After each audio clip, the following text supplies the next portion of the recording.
ሚስት አብራው ለፍታ አብራው ጥራ ንብረት ካፈሩ በኋላ ንብረቱን በሌላ ሰው ስም የሚያሸሽ ሁሉ የሰው ሐቅ ነው እየወሰደ ያለው የጀሃነም እሳት ተቆርጦ እየተሰጠው እንደሆነ ይወቅ።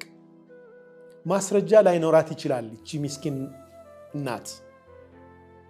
ከሷ ተደብቆ ንብረት በእናት ስም በእህት ስም በወንድም ስም ተደርጎ ከሷ የሚሸሽበት ሁኔታ በእርግጥ ማስረጃ ላይኖር ይችል ይሆናል። ዛሬ ግን የነገው መሕከማ ላይ ማሊክ የውሚዲን የቂያማ ቀን ገዢ ሆነው አላሁ ስብሓነሁ ወተዓላ ፊት እዛ ፍርድ ቤት ግን ማጭበርበር አይቻልም፣ መሸወድ አይቻልም።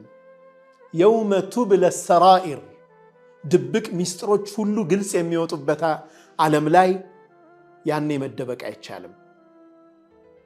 ኢነማ አቅጠዑ ለሁ ቅጥዓተን ሚነ ናር የጀሃነም ቁራጭን ነው ቆርጬ እየሰጠሁት ያለሁት እንዳሉት ነቢ ሰለላሁ ዐለይሂ ወሰለም ከሰዎች ሐቅ በተለያየ መንገድ የምንወስዳት 5 ሳንቲም የጀሃነም ቁራጭ እንደሆነች መዘንጋት አያስፈልግም።